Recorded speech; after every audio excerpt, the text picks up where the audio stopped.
Hello everyone, I am Sagar Chandni and welcome to Virtual Global Leadership Podcast. It's my absolute pleasure to introduce today's podcast guest, Pilar. Pilar embarked on a journey in leadership training and team development at the dawn of the century, drawing inspiration from her background as a theater practitioner and a director of an independent company, recognizing the power of theatrical ensemble building exercises to enhance teamwork. She delved into the academic courses, engaged in industry conversations, and immersed herself in extensive reading to further refine her expertise. In 2016, Pilar took her passion for effective collaboration into the digital realm and founded Virtual Not Distant. Through this platform, she has been a guiding force in helping managers and teams navigate the intricacies of online collaboration. What makes Pilar's insights particularly pertinent in today's world is her astute observation of how team dynamics have evolved post pandemic.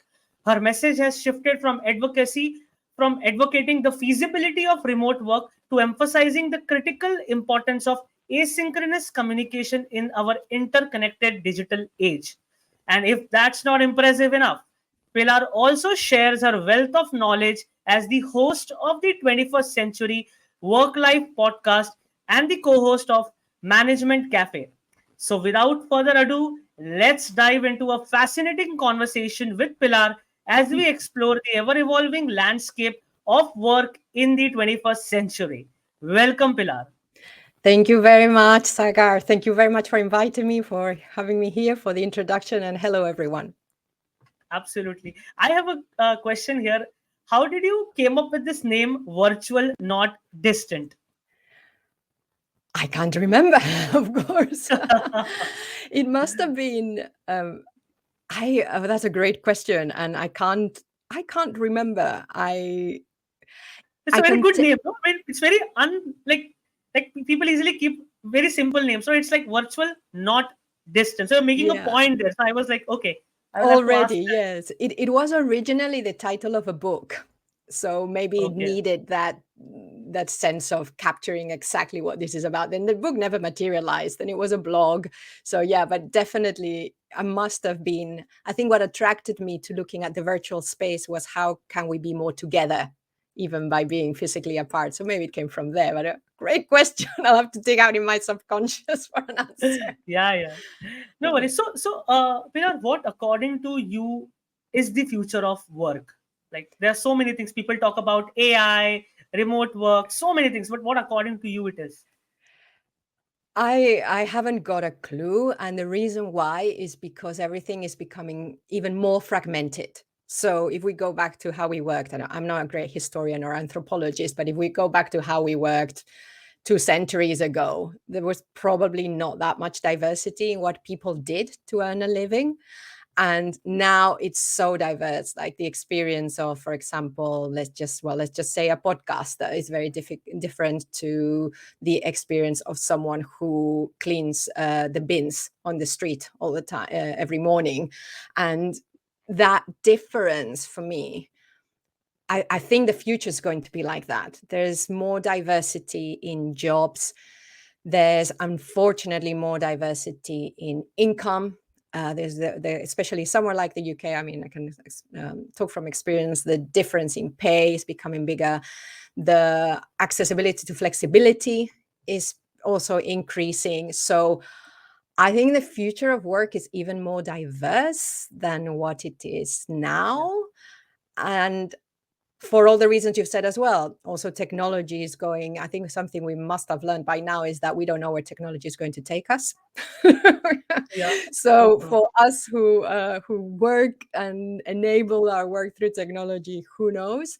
And also for people who maybe don't have technology as part of their jobs now, maybe that might change. So the future of work for me is very diverse, a little bit scary, and a little bit exciting. So everything.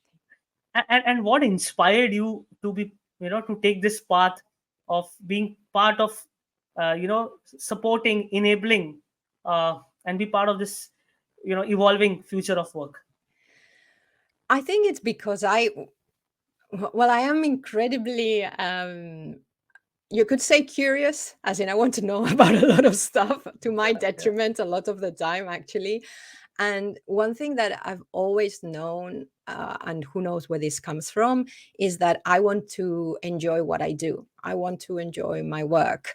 And a lot of my life is made up of work. I find it really difficult to not want to turn something I enjoy into work, which is actually, it's okay. yeah, And also, what you see is that we spend a lot of time at work as people. And what happens in the workplace, however that looks, and what happens during our interactions with other people at work and our interactions with the work is really important and affects us personally. So I think that I communicate really well when I'm talking about work. Some people communicate really well when they're talking about personal stuff and things, but I love talking about work. And what I've discovered is, to your question, I think that I express myself as best as possible when I express myself through work. So maybe that's why I've ended up doing that. So, what are some of the skills or qualities or attribute one must always look at while developing their, let's say, remote working skills or being part of this, journey? Well, the first is how whatever your job needs. I think that needs to we must not forget about that we're still professionals in our work, and I think this is really important for us to remember, who are people like me who love talking about how we work, who love talking about remote work, is that this part of work is not everyone's priority. So you can be a great designer, whatever, and then also you have to work remotely, maybe. And we've always known that the more independent you can be, the better, because working apart from others means not just that you're not waiting for people to tell you what to do, but you don't rely as much on external cues to drive you or to inspire you or even to remind you that you need to take a break or that you need to do that. So I think it requires a much more structured and deliberate way of working. I think people who work remotely, if you are like that, it's easier, but it doesn't mean it's the only thing. And I think that the first thing we need to remember is that we do need to be more deliberate, and that is a skill in our communication, in developing our relationships. And that is a skill that we have to learn, because some of us are not used to it. We're used to developing relationships by seeing someone every day and having Yeah, banter, however, and suddenly we are pulled away of that space. If we are truly embracing remote work, we're also adopting the asynchronous space, so the time yeah, shifted space, which is another skill. Because how do we, if we are not used to it, continue growing those relationships at a distance? So I think that's the first thing that comes to mind. yeah. Yeah. So can you just share some insights if someone wants to take baby steps in being more deliberative in building relationships virtually or through asynchronous? What can one do? That's a great question, and not one that I've been asked before so specifically. So I love it. I love it. Let's do it. Let's do it. So I think to the first, so the most important thing, and actually going back to what we need if we want to be a great remote worker, and in fact a great collaborator in any context, is we have to be very self-aware. And so we need to understand what we need. So what do we need to find joy in developing relationships, or what is for us a good working relationship? And then once we understand that, then we can start to break it down. So, for example, I really enjoy seeing what other people have worked on. That for me is a great sense of connection. So I might suggest that we make some of our work visible, or I might lead by example and work on my work in the open in my team, for example. Or if you're a freelancer, I might do some work on LinkedIn in the open. I might share what I'm working on. So that might actually help me, and it might help my colleagues. It's also about not letting us forget that people are there. And by that, what I mean by that is, if we enjoy talking to people, but we find that the day has gone and we didn't remember to just say hello to someone, put it in the calendar. That's part of the deliberate. I mean, that's something that a lot of people do. So it's breaking down what we think builds that relationship, and then seeing what needs to happen for us to be able to do it. That's a little bit different. That's two very small examples, but I hope that is a Sure, sure, beginning, sure. baby steps, like you said. Sure, sure. And Pilar, how do you network with people via asynchronous communication, or in the realm of remote work? Yeah. Yeah. So, can I plug? We've just yesterday recorded with Tim Burgess, who's my co-host in Management Cafe. I mean, the episode is not out yet, but anyway, we were Okay. talking precisely about this. So we talked for about Okay. half an hour about how we Okay. network, and very interesting because again, it's something I haven't kind of sensed that you know what you need.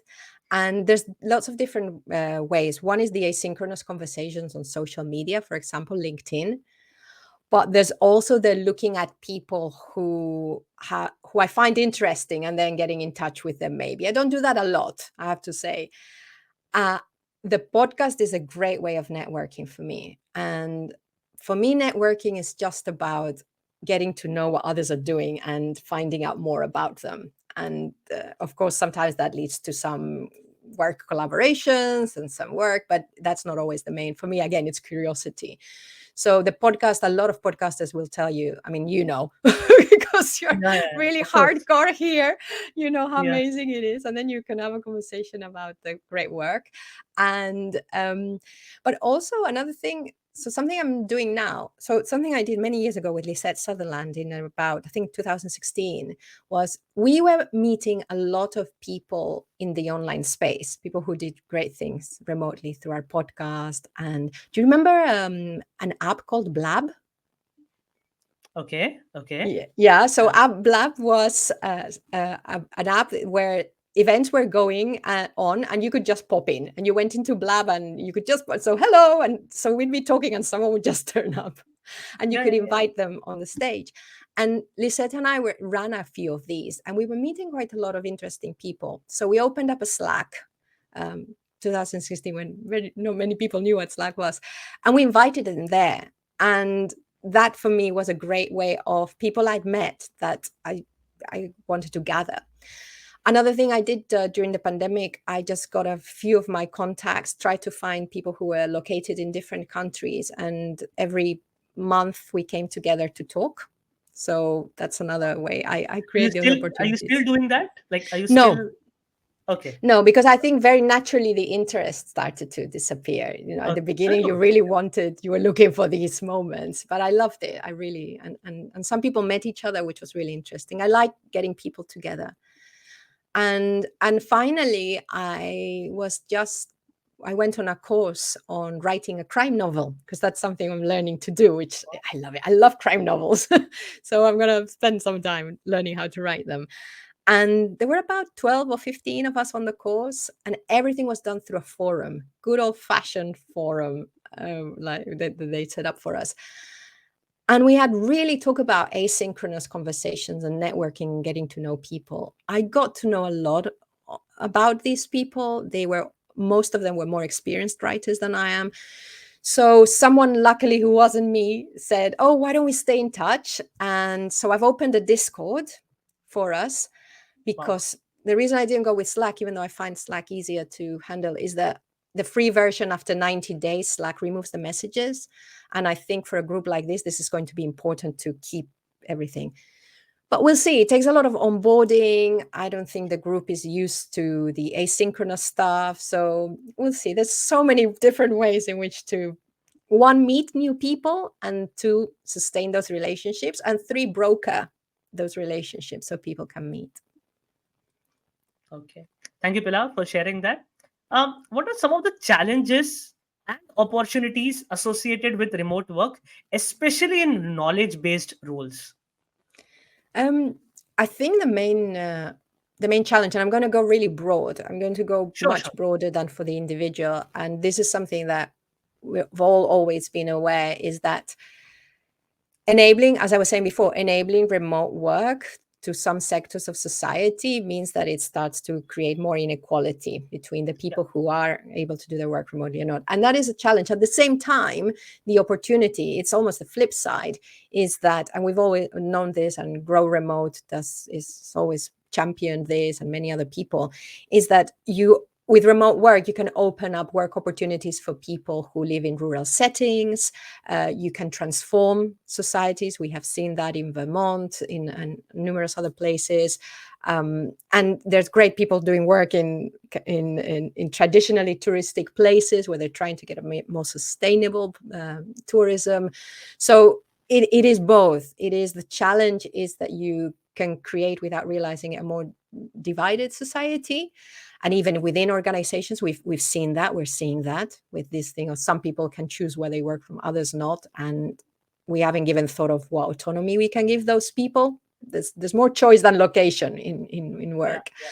And then the opportunity is that you can transform places by not having to have everyone working in certain locations. Mhm. Um, yeah. Do you want more? How? No, no, it's fine. I think you're really sharing, how it's how where the opportunity is in a way where it helps people who are, let's say, in middle of transition, or who are thinking, okay, whether this is the direction that we have to move. Because, like, a lot of listeners, say, from this part of the world, in Asia or in specific to India, remote work is fairly a new concept, though there Mhm. are remote first organizations. But yes, the way, let's say, in UK, Spain, Portugal, the way it has evolved, I think that transition has to happen. So yeah, I'm trying to be one of the folks who is wanting to educate and talk about this, so that people at least open up and start discussing, okay, is this the direction, is it for me? So that's my intent. So thank you, Pilar, for sharing that. Yeah. What are some of the best practices for remote team collaboration and communication? Okay, I'm gonna be really people are gonna log off. The best practice is what works best for your team. And the reason I say that is that, and this has always been the case, and of course, even it's always been the case that how we adopt remote work is very diverse, but now even more so, because of course before we used to have a certain kind of team that would be remote, or would enable remote work, and now we have all kinds of teams and all kinds of teams and organizations that were not set up for remote work adopting these practices. So you would have to say that there's a balance of synchronous and asynchronous communication, because you can't Yeah, be relying on video all the time, I think. But sure. even that is very, very difficult in some places. And also, I think we go back to best practices that you could put a blanket, that there are blanket best practices are, you've got to decide how you're going to do this. You've got to Yeah, agree it, and you've got to make it explicit, which we're not used to. We're used to just we go along and work just morphs around. And this is something that I think many organizations are missing at different levels, which is everything. You've got to talk about how everything is going to happen. I'm really sorry, you cannot leave anything to chance. yeah, So yeah. this goes from how people are going to communicate in a team. Again, what's the balance going to be between synchronous and asynchronous at the minimum? Again, what technology you're going to use, how, and all the way up to the organizational level, which is how are we going to continue enabling these internal networks to thrive? I think this is where we're now. And there's this realization finally that if we have some people working away from the office, we cannot just say, we'll have office parties every Friday and everyone comes in and that's how the internal networks get built. And it's no, we've got to have a space that's available to everyone online. And we've got to be someone who's really deliberately looking at that. How are we going to do that? So I think that balancing in whatever way, maybe some remote teams need a lot more synchronous than asynchronous communication because of the nature of their work. But that needs to be talked about, that balance. What's this going to look like? All the way to how we structure our days, availability, etc. But if Perfect. I can just say, I mean, for people who finally have time to think about this, check out companies like Doist, of course, GitLab. They are the tech first people who are doing that. And also ask around, ask on LinkedIn, because we want to get a bit more diverse practices and understanding what else is going on. So ask around. People are very happy to share. Absolutely, absolutely. Thank you, Pilar, for sharing that. And then, how can organizations maintain a strong company culture in a remote work environment? Okay. Let's dissect that. So I think that if by strong company culture we mean a way of working that is very visible and that people can feel like they belong to, well, first of all, we've got to decide what that right culture is, because it's really interesting that when we talk about a strong culture, I always think there are very strong cultures that are also very toxic. So, Hmm. and I think that language is important in this, because again, and it might be just me because I like talking about this, but it might also be that the online space needs us to be very, very specific. So first of all, we need to define the kind of culture we want to have, and that goes back to the classic culture thing, looking at our values. How do we want people to behave? What does this look like? Or we can look at the kind of culture that has emerged and built on that as well. We always think, well, maybe it's just me. I always think with culture initiatives are always top down, where actually it's better to look at what we've got and see, okay, what do we want to enable here? And then I think it's just a question of, this is very easy for me from the outside because I know this is really hard and takes so long. And it's a question of saying, okay, these values that we've got, what do they look like in a space where not everyone is in the office all the time? Or what does this look like in a team where people are located in different countries? What are the behaviors that we want to see? So it's just you've got to do it differently. And in a way, role modeling becomes even more important, I think, because the points of interaction might be less, might be fewer than if we're co-located. And therefore, how I'm behaving as a manager or as an organization leader for me becomes even more important. So, to give some specific examples, if we say, okay, we want a culture of transparency, so we're going to have some open channels for the different departments, and we encourage you to post how, what you're learning through your mistakes and stuff like that. We can say, because we want to have a culture which is transparent and a culture of learning. But if we never see the senior leaders sharing, if we never see the senior leaders blogging, if we never see the senior leaders sharing a video, then we're like, if we only see the senior leaders in the physical town halls, that to me says you're not interested in building a culture that fits the remote space. Hmm. So I think it becomes even more important to role model and do things in the online space from across the organization.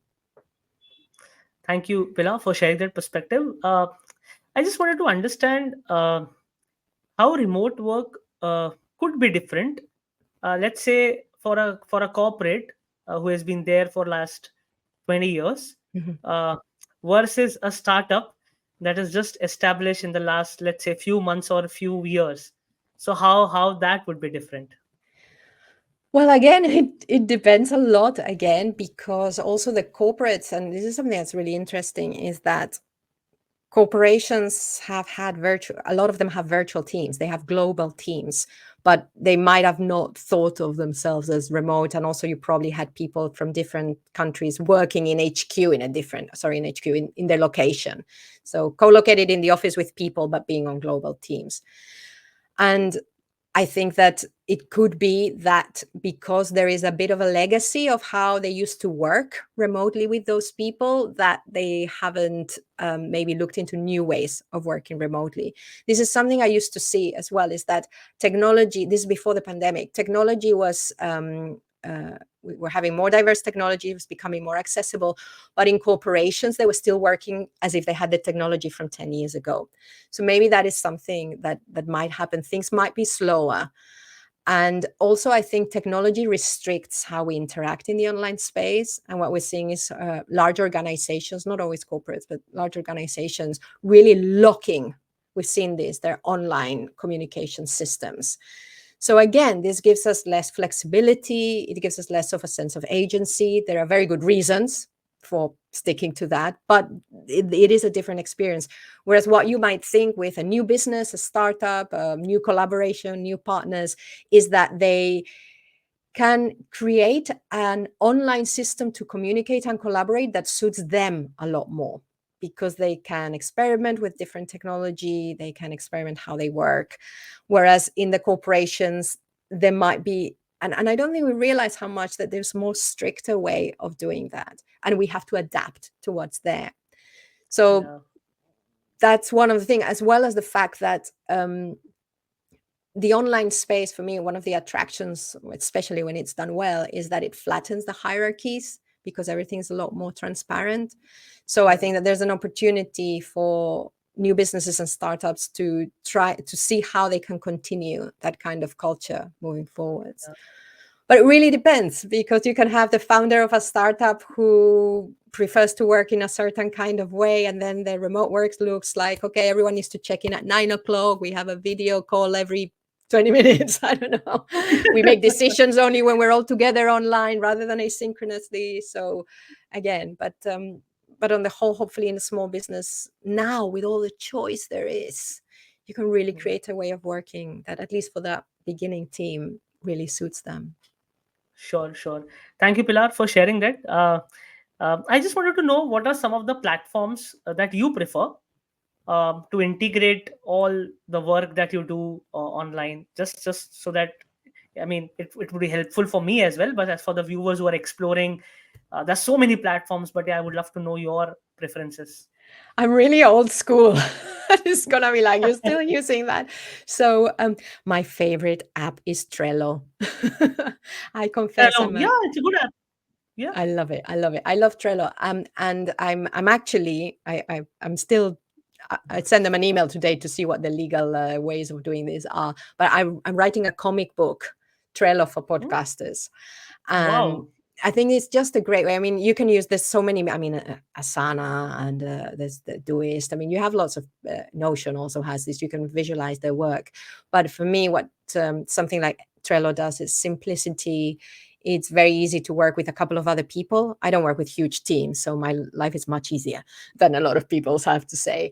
And I like that very much. I find it very easy to do work, especially work that has a regular workflow. I really like it. And for chatting, as in for talking to collaborators, still use Slack. I'm still in the on the free version. I used to have the paid one, but it didn't make any sense because I'm doing less and less work, so less and less collaboration. So it didn't make sense to have some, and people come in and out. And I like that, again. All these, I mean, all these apps are starting to look very similar, um, but Slack is great. I love it. And I've always used it as an asynchronous tool as well. It's always Hmm. never the expectation of immediate replies. And for that, it's great. And then to create the Google Suite or Google Workplace or whatever it's called now, G Suite, Yeah, yeah, whatever, change yeah. your name 10,000 times. I love working on Google Docs. I Hmm. think the collaboration experience, the way the comments, the versioning, again, it's evolving. And to me, I have to confess, Sagar, I don't know if you find the same. Platforms are evolving way too much. They're giving me too many new features, man. I just want. What do you think? What do you Yeah. use? I use Google Docs for sure. I use Slack. I'm using a LinkedIn now a lot for Which its one? messages. LinkedIn also. Oh, I don't LinkedIn know that. messages. Yeah, and then I think Slack I'm using, as I said, and I am exploring Asana now. I'm Okay. exploring Asana. Trello I've Yeah. used for a couple of years, Yeah. but yes, I Yeah. know how it is really efficient. Yeah. Yeah. Thank you, Pilar, for sharing that. It also gives me to, okay, it also validates, okay, I'm using the right platforms. Okay, are there any new I can try? But yeah, I would also love to try Toist. And yes, I've also made an account on Notion. So yeah, I will be spending some Yeah. good time now to check that. Great. Thank you, Pilar, for sharing that. Now, shifting gears, I just wanted to know, were you always wanting to start virtual, not distant? Like, how did you plan your career? Like, how things shaped up for you? Oh, well, what did I want? Yeah, it was very funny. I was talking to the other day to my friend Christina. My friend Christina, I've known from school since we were like 7, and she was here in London with her husband. And we were just talking about, because we were talking, it was the day in which the A levels, which are the exams that the British education system is what you do when you're 18, so right at the end, for those who are not in the UK. And it was the day in which the A level results were coming up. So we were just talking about choices for university. And I remember the day I loved science. So I had like my academic background until I was 18 was very science based. But I also, I since I was very little, I'd been doing a bit of theater and I'd got my friends involved and we used to put on shows and stuff like that. And so I was at 17 going, "Oh, what do I do with my life?" And I'm in a very privileged position that my parents would support me whatever, and they could also afford to support me economically. So amazing position to be in. And I wanted to do telecommunications engineering. And my father, who was an engineer, said, if you're going to do that, forget about doing anything else. Because I was like, oh, maybe I can do a bit of drama on the side. And he said, no, the study, especially in Spain, I was going to stay in Spain. So I thought, okay, I don't want to do that. I don't want to do one thing all day. So, to cut a very long story short, I did a science degree, which was amazing. Then realized I'm not a scientist. I have no patience. I love to read. I did a biology degree. I love to read about science. I love to be told about it, but don't get me in a lab to wait for hours for a result. So boring. So I went, okay, that's done. And then I tried to get the acting bug out. So I did a lot of stuff with the Dramatic Society at Imperial. We went to Edinburgh. Then my parents again supported me through a 3-year training as an actress. And unfortunately, I still wanted to act. And I say unfortunately because it's a very difficult profession. Yeah. And so I did that. And not only that, I love to create my own work. So I ran a theater company that I set up with a friend.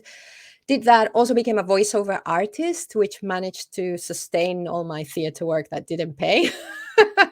I could pay through the voiceover work. And then I met my husband in Amsterdam, and my father became chronically ill with Parkinson's, and I found myself traveling a lot. And I thought, what do I do? What do I do? And that's when this idea of I'd already started to look at corporate training and how I could use my experience in the theater with that and my experience of leading, actually, because I'd created an ensemble and a company.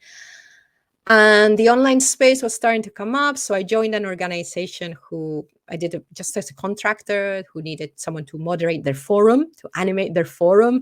And then I started to run their webinar program when we used to not have video or anything. And I thought, this is it. This is the space Mm. that's going to enable me to not, as long I made my parents put proper broadband in Madrid because I was coming over to stay for some weeks. I was like, if I'm going to stay for a few weeks, you need proper internet. That allowed me. And then I saw that, yeah, that's it. There was no way that this wasn't going to explode. So I stopped planning my career, Sagar, because what I've realized is that what I do now, which is well, look at virtual work and podcasting, didn't exist really like 20 years ago. And so I'm Yep. like, well, I don't know, I'll just do whatever comes next. Yeah, yeah, so relatable, so relatable. Your Yeah. story is so relatable. Yeah, yeah, yeah, yeah. Because How? like ha, I started like I had my own travel startup. I ran it for about 3 years, and I realized that okay now, I have to really go deep and I have to understand a lot about how startups function. And then I thought, okay, I've started this company. I started it just I've completed my management studies and Yeah. I started it. And then I realized that okay, I have to gain more perspectives. And then I got a short project to work with a startup in China Uh-huh. for a couple of months. So I was there, and then and there I was really inspired by the way startups are shaping up. And then when I Mm-hmm. came back, I thought, okay, and India at that time, I think around what 2016, uh, startup in the last three years in India, people are talking about the startup ecosystem, but back in 2016, it was not there. Yeah. And then in 2016, co-working spaces were new in India, Oh yeah. very new. So I feel fortunate to be part of 91 Springboard. That's one of the one of the finest co-working companies in India. Oh, I think globally excellent. we have heard about WeWork, but 91 Springboard is that to India. And then after a year I realized okay, and we did all the launch and everything. And then I took, okay, this is good, but I have to do something more. and then or maybe different. And then I traveled for a year, and then I got a wonderful opportunity to be part of a startup incubator. Now Nice. you are actually taking a journey with a startup founder, trying to solve their concerns, consulting them. And then 4 years went by, almost 4 years went by, in between pandemic happened. And that Yeah. was the time I got to think, okay, now I have to start designing life for a long term horizon, like at Okay. least 10 years, 15 years down the line. Okay, then I evaluated, okay, I feel that I want to be part of this future of work movement, remote work, and try to build myself. So then I took, okay, if I have to do this, I have to take a decision and be honest to myself. Yes. That's where, that's how everything is now shaping up. So yeah, that's so I when you were sharing it, and I was like, okay, Great. sometimes you decide, sometimes you can't decide, but yeah, at least direction is something that I am more concerned about, or rather, keeping Yeah. that in mind. And then just and see, I'm so lucky, I'm having amazing conversation with you, and Yeah. this is part of that, something that clicked to me maybe a Yes. couple of years ago. So yeah, yeah, thank you, Wonderful. Bilal. But Nice. today it Thank is more you. about you. I think I spoke a lot, but today it's more about you. Oh, no, it's um great. so Pilar, I just wanted to know, how what role does continuous learning play in career development for knowledge workers? Well, we never stop learning. Yeah, um, it's interesting because learning has, I mean, learning is such a, again, covers a lot of areas. It's still used a lot to, I hear a lot of people talking about learning. What they mean is information, transfer of information and acquisition of information and access to information. But I think that, again, it's a whole reflection process. Again, it's understanding why we do them, how we do things, what makes us happy, what doesn't make us happy, what we're best at, what we aren't best at. And I think that some of us have the luxury of having more time and energy to dedicate to that, and other people are just all the time like a hamster. But I think that it's important to every now and then at least stop and understand if what we're doing is what we want to be doing, and if we want to improve how we're doing it. So that's what I think. I mean, I don't know if that's, is that what you were looking for with the no, answer? I no, mean, no, anything, no? yeah. It's like, it's perspectives, right? It's the way, Yes. it's like how you, in your journey, how you have used that to your own advantage. I think that Oh, is I more am. important.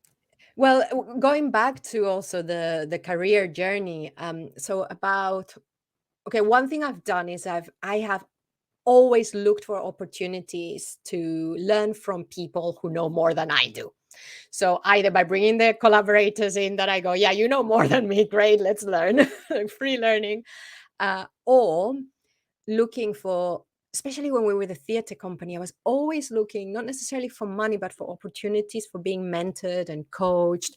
And so I ended up, we had someone come in from Merrill Lynch, the big consulting thing, to come and do marketing with us. She said at the Wow. beginning she almost didn't take us. It was a matching program organized by an organization that I don't think exists in the UK anymore, Arts and Business, or Business and the Arts. And they said, they came to help my colleague and I. This is like in 1997 or something, with our marketing. We didn't even have a marketing budget because we didn't have any money. And the woman said, "Oh, I almost didn't take you on because I don't have a budget." And this was really interesting what she said. And this is nice that you are learning from people, and then suddenly people are also learning from you. Yeah. And she said, I have a big team and a big budget. And if someone misses a deadline, it doesn't matter. We just put more money into the thing and we make up for it. If you miss the deadline for a grant submission or something, you don't get that money. I mean, you don't even have a chance. So Mhm. it was really interesting for those two worlds. I've learned a lot from actually corporations and how people think there. I don't think I've adopted it, or I'm not a corporate person or internalized it, but I've always been very curious. I was very lucky to, again, through this organization found someone, his name is Ian, who used to work for Shell and when he was in London. And he was a kind of a coach, so mentoring and more of a, so at one point near the beginning of our coaching thing, he said, okay, let's sit down and write down everything you're doing. And I was like, okay, I was doing some a very junior producing in a TV company. I was doing the voiceover. I was running the theater company. I had started the corporate training thing. I'm sure there was something else I was doing that I can't remember. And he's like, and I looked at it and I went, you know what? I think this is who I am. And the nice thing is that I am mixing. So I'm mixing when I was delivering the beginning of my corporate training programs. I was bringing the what I knew about physiology from the biology, what I knew about self-awareness from the theater background and ensemble building. I was everything I was I'm always learning. In fact, one of my friends, I was explaining what I wanted to do with my first corporate training program, which was about bringing theater and anthropology, blah blah blah. And she said and I said something about making unusual connections, and that was the name of my first training company. And I like that. I like to pull from one place. If you look at I have a podcast on podcasting as well, and I bring guests that I've come onto who from the facilitation space, from the other space, because I love connecting. So at one point I realized that I had to make the fact that I want to do a lot of stuff that's unrelated as a good thing, and see, okay, what can I learn from here that I can pull in. And so very important. And I'm a self-learner, so I'm always learning. Yes, yes.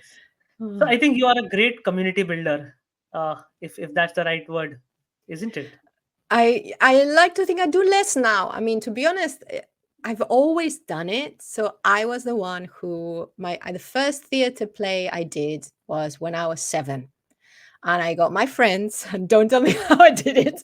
And we rehearsed in the breaks, and we then did a show. And I've been doing that like forever. And I never saw it as community building because it's always through the work. So I'm really like, I always have to have some work Mm, angle that I get from it. And I think it is because of what we were saying earlier, that I have always realized myself through some kind of work, paid or not. So, but yeah, I love bringing people together. Yeah. perfect, perfect. Pilar, thank you for sharing that. Then how do you balance your ambition and work life balance or work life integration? Yeah, well, yeah, or everything. So do you know what? I'm not that ambitious. I realized this, and I wonder. Well, my ambition has always been to be happy, which is not a small thing. So that and again, because I'm lucky in that I've come from a very comfortable background as well, so I've always been able to play without having to worry. And also, I'm 50 something, 50, 51. We don't have children, so my husband is also very happy in his work, so it's nice. So I'm not very ambitious in like what success looks like for me. I am ambitious in that I want to do a lot of stuff. So I've never been a workaholic. It's just not in my genes. And sometimes I wish I was more of a workaholic, because then some of my ventures would have taken off better. But something I realize is that there's stuff that makes me very happy, and I make sure I do that. So luckily, I have a very good health club gym kind of place, 10-minute walk from me, where I can Okay. swim, where I can take Pilates, where I can take kind of a dance class, yoga also, and all kinds of fitness that I really like. And so I've picked 4 classes and I make sure I go to them. And that they're in my calendar. And sometimes I will say, no, I'm not available at that time because I'm dancing. Uh, Hmm. and I've also made sure I can walk. And lately, I mean, this year, I've really taken time to go, what makes me happy? Reading makes me very, very happy. Talk about stuff that I don't make money from, reading. So I make sure that is there every day. I make sure I have a coffee even in the mornings. One of the things that I do is I read for 15 minutes, because otherwise I just get tired throughout the day. So I've never had this work-life balance thing, but I've always believed that you have to rest. and sleep well. And then those have been my priorities for a very, very, very long time. Yeah. Thank you, Pilar, for sharing that. I think what I understood from that, there is a discipline, or there's a pattern of discipline that is helping you, or you are following it consciously, unconsciously. But I think that is where it is, where it is, where you are getting your energy from. I think Yeah. I yeah, And I yeah. think going back to this, sorry, going back to this Sure, sure. work life balance thing, I think when you, especially 30 years ago, I'm beginning to feel like an old woman. Um, I was doing what I really wanted to do and loved, which was running a theater company. I got to act, I got to direct, I wrote, all this stuff. It's something that could be done anytime. If I didn't set boundaries, there would become a point where I didn't enjoy it anymore. And that's always been my fear, is not to enjoy what I'm doing. So I think from very early, I mean, I think I've always been a very disciplined person. I'm just one of those kids. But for me, it was always like, do not call me at the weekend to discuss this issue we have with the play. I know no one's paying us for doing it. I know we love doing it. We're all having a great time. I know it's our work, but I need time away from it. And I realized that having time fully away from it for me makes me enjoy it more. So very consciously, and then just understanding then health is very important for me. So yeah, you're right. You're right. It's quite a disciplined way of living. Yep. Pilar, can you help us understand with some of the examples that you have helped your clients with from a virtual, not distant perspective, and any success story if you want to share with us, it would be great. Yeah. So it's become increasingly more difficult to be honest. I'm going to be totally honest. It's become more difficult to have success stories for me because I haven't been very flexible in my approach to remote work. And so what I'm finding now is that I'm coming into organizations where they see work and collaboration in a completely different way. So Hmm. sometimes you find people who, yeah, and you get it and it's great. And so it's becoming harder, but it has gone well. And I do have a thing. I worked with a team of 12 people back at the beginning of the pandemic. I think maybe there was still lockdown, and it was so rewarding and to see that you'd made a difference, because this is the thing when you do. I've mainly done training and one-off workshops, and and it's very difficult to see the impact. And in fact, no, I won't go there. Okay. And and and this was a team that was already, funnily enough, a virtual team, but they'd never seen themselves as one. So we had to just pull back. And in the process of saying, okay, how are we going to work from now on, so that flexibility is a very strong value, they had to really unpick how they were working. And we had, it enabled having conversations like, for example, when we were talking about making what you're doing visible and maybe even having your tasks open in Asana, actually, so that everyone would see it. And someone say, yeah, but what I do is not interesting. And being able to say, actually, how do you know that? And then someone in the team say, no, I don't know what you do. I would love to know what you're doing. And all the little conversations that people hadn't had time to have before, that never had the space to have before, about how they were working together, about what they appreciated from each other, about what they were struggling with as well. Um, it was a beautiful project, and I worked with them for about a year. And the way in which we worked was, I came into their space. So we had a meeting, an online meeting every 3 months. Meanwhile, I'd check in with the team leader, who was also the business leader. And asynchronously, I tried to help them to adopt asynchronous communication by role modeling, etc. So there was a little bit of, again, for quite a contained project, it had some facilitation, it had some training, it had some coaching, it had some role modeling, it had some content creation. So and so for me it was very good. And then a couple of years later, I was catching up with the business owner, and he was like, oh, we still do that thing that you taught us, and you still, the work we do with you still comes up in conversations. And I thought, okay, that one worked. That one worked. Yeah. One thing I've understood, after interacting with you, be it that's your background in theater, you're podcasting right now, you're conducting workshops, all of this are creative activities, all of Mm. them. Why don't you have a creative studio now? I think training people how to be more creative, isn't it? Just thought, because that's I think, I just, because I am also a creator, so I understand, like, there is I observed a pattern there. Like, everything that you're doing has comes from that creative space, which is a disciplined space, which is a very hard or rare combination. I Yeah, think yeah. I just thought, that clicked me. It's Yeah, yeah, go ahead, you're saying something. No, so in reply to that, so in between the theatre company and Virtual Not Distant was this space that I called Unusual Connections. And Unusual Connections was about nurturing creativity in teams. That might have Hmm. even been the tagline. I can't remember. And I was doing that through unlocking something. And we did that through, when I did, it was mainly me. Sometimes I did have some colleagues using exercises from the theater ensemble. And this is not about getting up and acting. This is about playing together. This is about being open physically as well with each other, to just take people into a different space, mentally and physically.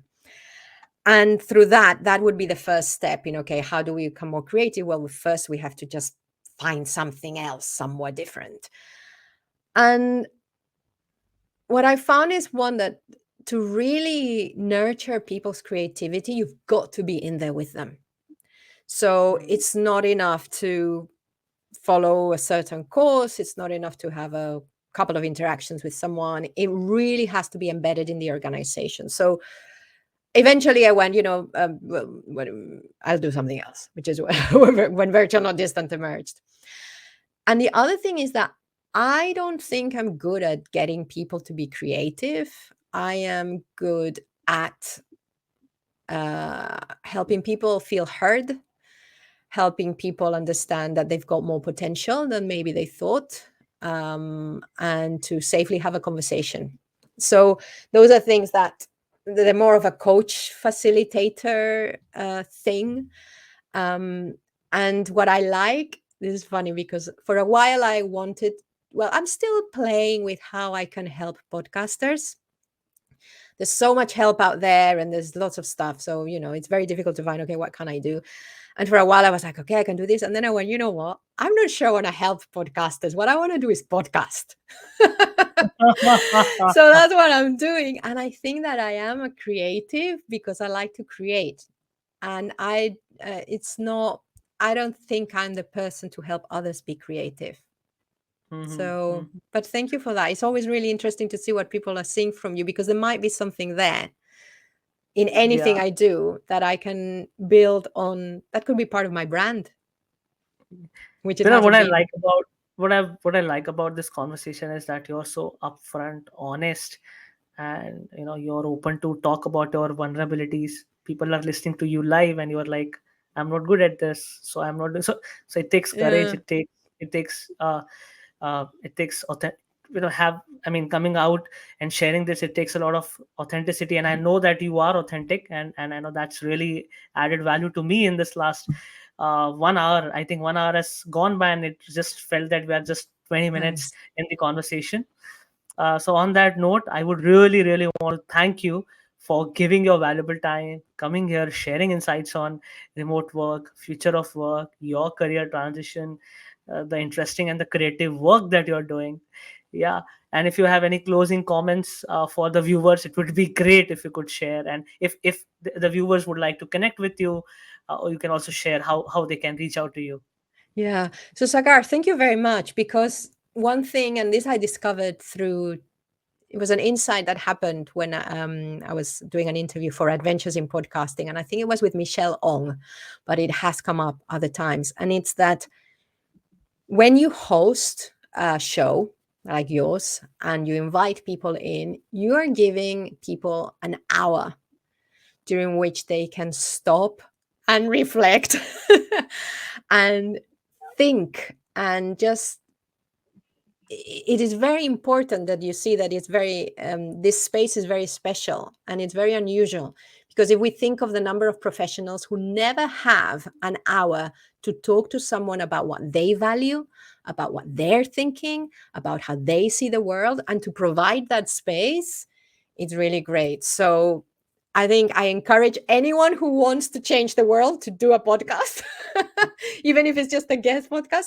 and to thank you, because I see that as well. You're having lots of guests around, and it takes, it Yes. takes time and effort and energy to put something together. So thank you very much for your time. And if Yeah. listeners want to get in touch, I think LinkedIn is the best place, because at the moment I'm like transition. Don't know where in, where I'm going. So LinkedIn is quite a safe space. But thank you, Sagar. Perfect. Perfect. Any suggestions for me, because you're doing a lot of podcast? Any suggestions for me? Well, I have to say that do you release audio or only do the video? Do you have an audio I feed? I but I can do an audio feed because my platform allows me to also do an audio feed. Yeah. So I'm a traditional podcaster, so I just do Okay. audio and I put it up on the RSS feed. I wonder, but I don't know. I wonder if there's value in setting it up also as an audio only podcast, just because just to get a different audience in. It is a bit more work, but I think what you do is more work than what I do because I don't know if you edit, but I've got so much more flexibility with the audio only. So, but no, just keep doing what you're doing. I really enjoyed it. Thank you very much.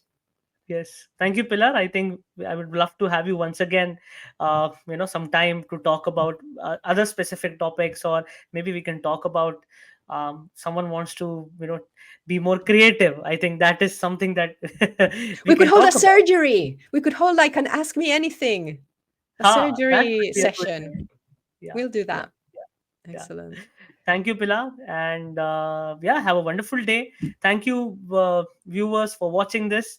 And I really enjoyed this conversation. I'm sure there's a lot to take from Pilar's journey. Yeah. Bye bye. Bye.